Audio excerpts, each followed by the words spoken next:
It's day 21 of Camp NaNoWriMo August, and welcome to my vlog.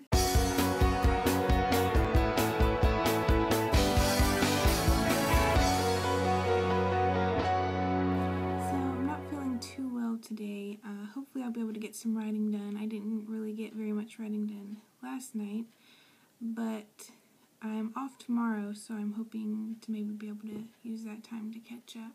So for today's video, I'm going to be doing a task set by Tracy Michelle 210 and a task set by One More Southern Belle, and I will put the links to their channels down in the description below so you can check that out. So Tracy Michelle 210's task was to talk about emotions while writing and getting emotional while you're writing a scene. Sometimes when writing a scene, I try and think like the character would be thinking, like if I were going through that, what would I be feeling, or what would they be feeling as the character.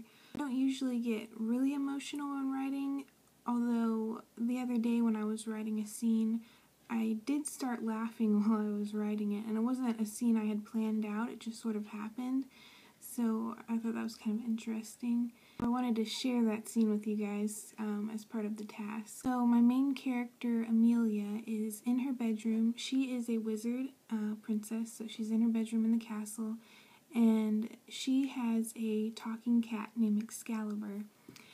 So they're in the room together, and somebody knocks on her door. Just then, there was a loud knock at the door. Excalibur wiggled in my arms to get down, and I sat him down onto the carpeted floor. He went and stood in front of the door and stared up at it and began to hiss loudly. "Oh, stop it, Excalibur," I said, walking towards the door. "Do you have to hiss every time someone comes to my door?" "Just letting them know I'm ready to attack at will," he said, lowering his head in an attack position. "Down, boy," I said, rolling my eyes, and I turned the glass doorknob and opened the door. On the other side stood my sister Rosalind. She looked down at Excalibur with disgust. I see you still have that wretched guard dog filthing up your room," Excalibur hissed. "I see your evil witch of a sister has decided to bring us another one of her nasty grams." She gasped and put her hand to her chest. "Why, you wretched little vermin, if it were up to me, I would have you removed from the palace at once." "That is funny," Excalibur sneered, not moving from his attack position. "I was about to say the same exact thing to you." I chuckled a little and then quickly caught myself. I had not meant to laugh out loud. Rosalind turned towards me and entered into my room. "You think that is funny?" As soon as Rosalind's feet touched the carpet inside my room, Excalibur did a flying leap and clung onto her dress, hissing and spatting. Rosalind squealed and began to dance around the room, trying to shake him off. "Get off, you filthy vermin, get off, I say." I could not help myself. She just looked so ridiculous. I broke out in a fit of giggles and could barely take hold of myself. "Do not stand there laughing, you little twit. Get this horrid beast off of me," Rosalind demanded. I tried to compose myself, and through my giggles I said, "Okay, Excalibur, leave her alone." He immediately let go and jumped up onto my bed, seeming to be quite pleased with himself. So that was my little excerpt. Not sure if anyone else would find it all that funny, but it made me giggle a little while I was writing it. The task was for us to talk about what our habit is with writing mystery in our stories, and I usually do try to put in a little bit of mystery into my story and have some like little plot twists, things that come together towards the end of the story. And I did plan some for this story.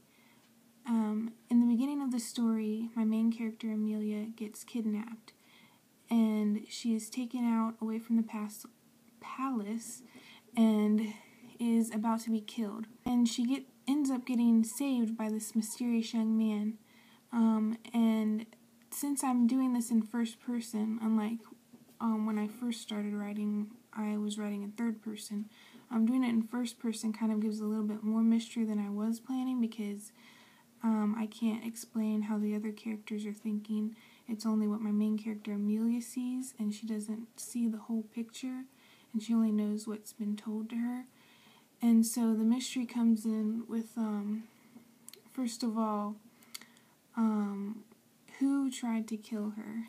She has a few ideas, a suspect she has in mind, but it's not made really clear to her until the end exactly who it was who tried to kill her. And the other mystery is who is this person who has saved her? And she comes to know him a lot, but she still doesn't know everything about him, and it comes in towards the end who he really is, and that ends up becoming a big part of a surprise as to who this young man is. I do like to put a bit of mystery into my stories. I know that I really like reading stories that have mystery in it, things to try and figure out as you're going through the novel reading. My favorite books that I've read have been books that have a lot of mystery in it that needs to be solved or figured out. While I mainly like writing fantasy or romance, I also like to put a little bit of mystery into those stories as well. So those are my answers to those two tasks by Tracy Michelle 210 and One More Southern Belle.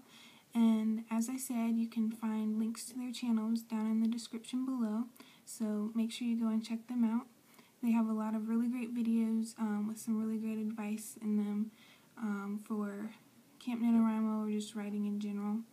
So make sure you check those out. Also put a link to my Camp NaNoWriMo profile down in the description, along with my NaNoWriMo profile, and feel free to buddy me on NaNoWriMo.